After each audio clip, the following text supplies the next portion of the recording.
Hi, please visit description for premium tutorials. In this tutorial, we are going to see about what is CAN control area network. No, never.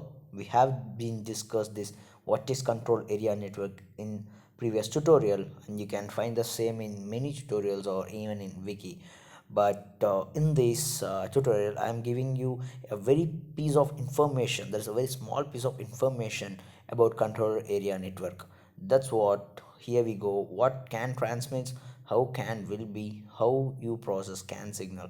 So these are the three questions that have been asked in interview, that I am getting so many mails that what is the answer for this. Even in comment we have been faced the 2 to 3 questions. So for that I am giving you the very short description that will really help you to get into the interview. Yeah, first, what CAN transmits.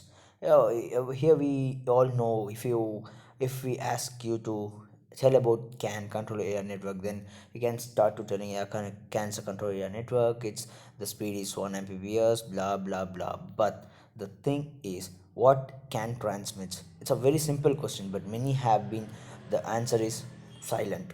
Yes, but it's very simple. Then before that, we may look on to the other questions also, how CAN will be and how you process the CAN signal. So here I am giving you the answer for two. There is second and third. How CAN will be? CAN is nothing but a piece of wire. That's it.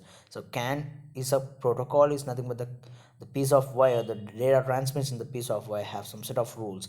That's we call as a CAN protocol.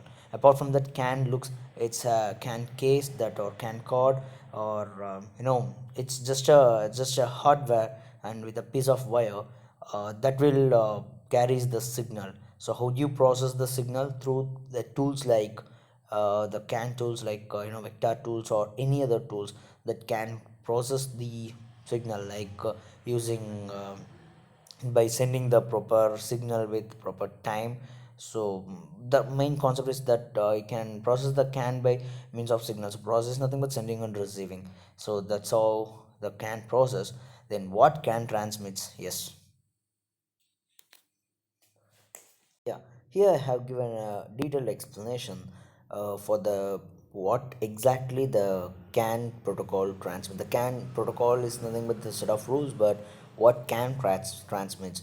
Yeah, so this is a just a real structure that you can understand easily by looking at the node. Yeah, node is a common thing that inside node you may have a number of messages, but here for our comfortness I have given only 4 messages. So inside message we have n number of signals. So inside signals you have a number of data. So this is what the complete structure of data contains inside the CAN or any communication protocol. Yes, so the question may be the silly, but the silly questions are being asking nowadays to check the basic stuffs of the techie. Yeah, so still I'll just give you in a detailed way. See here, in a practical scenario I have given, the nodes have been given as airbag and chassis. There's two nodes because in some of our previous tutorials that I have mentioned airbag and chassis, that make the coincides, and the process behind the airbag versus chassis have been correlated. So I have given the airbag and chassis, and here the message as enable airbag, disable airbag, then chassis window, chassis front.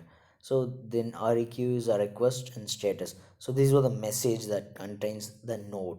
Then the signals has been given frequency and time. Only two signals have been given. In the For the signal, you may have many ranges. The ranges have been considered as a data here, and the time is the data for the, sorry, the interval or any periodic cycle can be considered as data for the time. So this is what the overall concept behind uh, what CAN transmits exactly. Yes, I guess you got something in this tutorial.